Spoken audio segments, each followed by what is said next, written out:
Dear student, welcome back to my channel.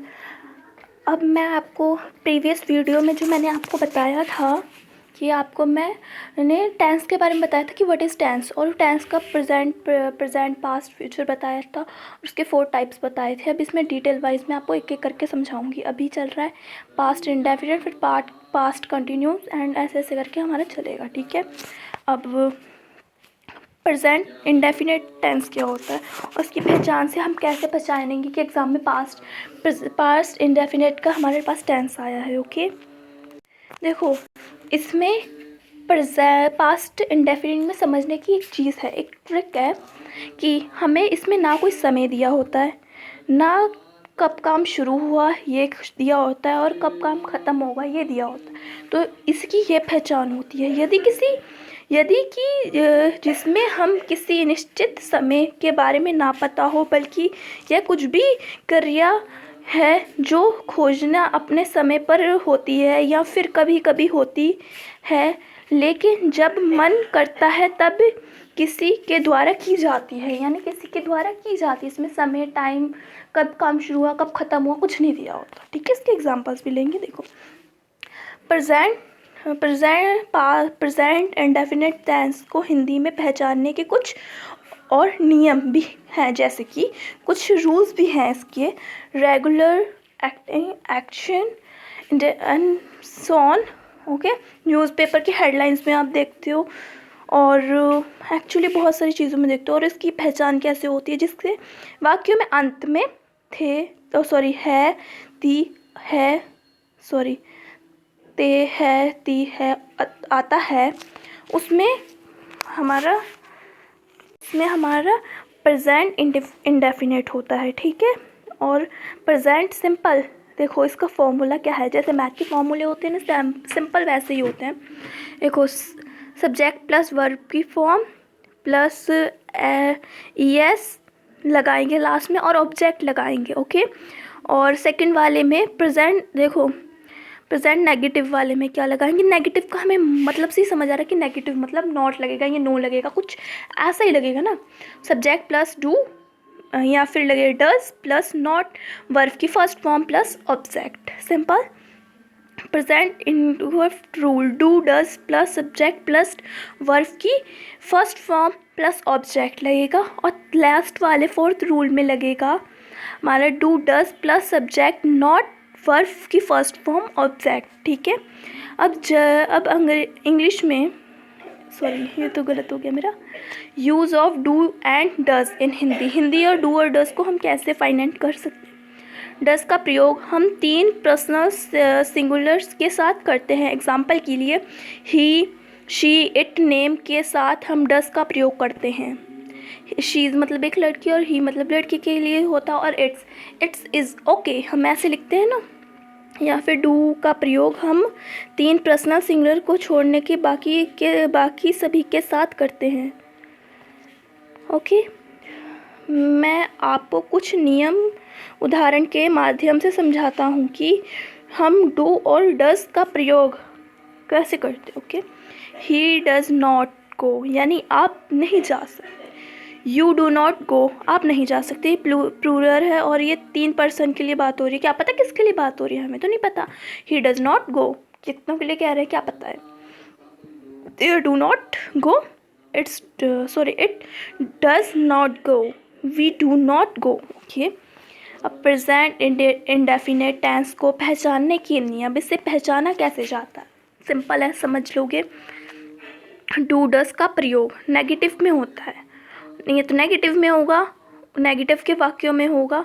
और जब वाक्यों में सब्जेक्ट के राहुल, रमेश, दिनेश वगैरह, जो राम राहुल दिनेश, तब हमें वर्ब के साथ एस या यस लगाने का वाक्य को बनाएं। किसी भी बहुवचन या प्लूरल के साथ यदि साथ वर्ब के यस का प्रयोग नहीं किया जाता, ओके। यस का प्रयोग प्लूरल में नहीं किया जाता।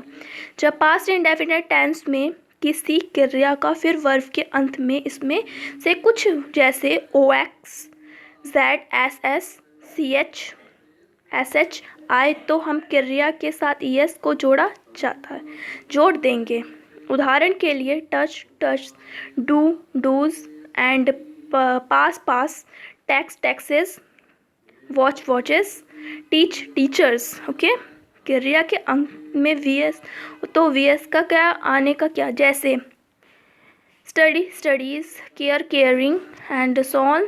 परंतु वाई के पहले स्वर में तो ये नहीं किया जाता, तब एस लगाया जाता है। जैसे प्ले प्लेज, ओवे ओवेज, बाय बाय, जैसे हम कोई चीज़ को खरीदने के लिए कहते हैं ना, उसके वैसा।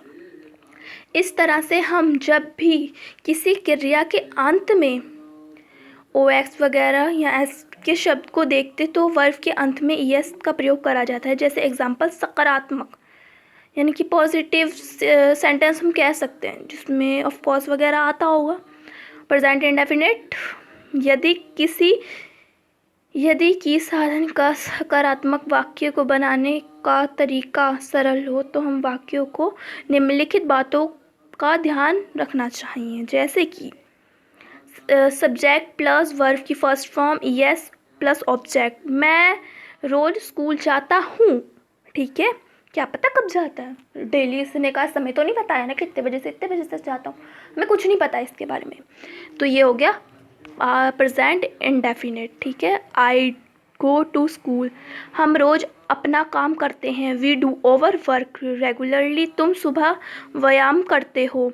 You take exercise in the morning, वह रोज दूध पीता है। There drink milk every day, Ram कठिन मेहनत करता है। राम वर्क्स हार्ड, वह सच बोलती है। शीज, लड़की के लिए शी, लड़का होगा तो he. She speaks the truth, और भी बहुत सारे। वह अपना किताब पढ़ता है। He learns his book. Radha बाजार जाती है। Radha go to market. Sohan अपने पापा को पत्र लिखता है। Sohan written are letter to father. Okay, negative में इसी का सिंपल होगा, नेगेटिव में नहीं वगैरह प्रयोग होता है, और इसमें subject do does plus not verb की फर्स्ट फॉर्म आती है, ठीक है। देयर द, जैसे कि he does not take bath every day, वह प्रत्येक दिन स्नान नहीं करता है। देखो इसमें ना नेगेटिव वाले में प्रेजेंट इंडेफिनिट में नेगेटिव मतलब नॉट का यूज़ होगा, ठीक है। रमेश बाजार नहीं जाता है। Dinesh does not go to market के ऐसे। शिवानी टीवी नहीं देखती है, ऐसे करके एग्जाम्पल है। अब प्रश्नवाचक में यानी क्वेश्चन मार्क लगा, अब जहाँ पर आएगा ना प्रश्नवाचक, ठीक है, सेंटेंस, उसमें हमारा क्वेश्चन मार्क लगा होता है। और इसे कैसे लिखते हैं, डू डस के साथ प्लस सब्जेक्ट प्लस वर्ब की फर्स्ट फॉर्म प्लस ऑब्जेक्ट, ठीक है। क्या चपरासी घंटी बजाता है, क्या पता बजाता है कि नहीं बजाता, हमें तो नहीं पता ना। तो ये अब देखो, does he take the bath, क्या वह प्रत्येक दिन नहाता है, क्या पता नहाता है नहीं नहाता, क्वेश्चन मार्क है। जैसे व्हाट इज़ योर नेम, हमें क्या पता तुम्हारा नाम क्या है, क्वेश्चन मार्क लग गया। हु इज़ वट इज, जैसे कि दे रखा है डज शिवानी वॉच टीवी, क्या शिवानी टीवी देखती है, क्या पता। अब लास्ट वाला, अब जो प्रश्नवाचक नकारात्मक यानी नेगेटिव, इसमें क्वेश्चन मार्क, देखो दोनों का ऊपर का प्लस आ जाएगा, यानी क्वेश्चन मार्क भी होगा और नेगेटिव भी होगा, नॉट भी आएगा और प्लस क्वेश्चन मार्क भी आएगा, ठीक है। इसका लिखने का तरीका do does plus subject plus not verb की फर्स्ट फॉर्म प्लस ऑब्जेक्ट। जैसे मैं रोज स्कूल क्यों नहीं जाता हूँ, क्या पता क्यों नहीं जाता। Where do I not go to school daily, हम स्कूल डेली नहीं जाते हैं। मैं रोज़ स्कूल नहीं जाता हूँ, क्यों नहीं जाता। हम रोज़ अपना काम क्यों नहीं करते हैं। Why do we not go over work regularly, तुम सुबह व्यायाम क्यों नहीं करते हो, क्या पता, हमें नहीं पता। हमें क्वेश्चन इसमें नकारात्मक भी हो और क्वेश्चन मार्क भी लगा है, ठीक है ना। और देखो, वह सच क्यों नहीं बोलता, why do she not speak the truth, ठीक है। सोनाली रोज स्कूल क्यों नहीं जाती, with why does Sonali not go to school daily, वह अपनी किताब से क्यों नहीं पढ़ता, why does he not learn from book. तो यहाँ पर हमारा ये प्रेजेंट इंडेफिनेट कंप्लीट हुआ। इसकी प्रीवियस वीडियो मैं आपको ना डिस्क्रिप्शन में दे दूँगी। और ये सेकंड पार्ट है टेंस का, टेंस के जो पास इंडेफिनेट है, इसके बाद मैं इसके टेंस के सारे कॉन्सेप्ट्स आपको क्लियर कराऊंगी। अगर मेरी वीडियो पसंद आई हो तो प्लीज़ मेरे वीडियो को लाइक करिए, अपने फ्रेंड्स के साथ शेयर करिए एंड मेरे चैनल को सब्सक्राइब करिए। Thank you for everyone.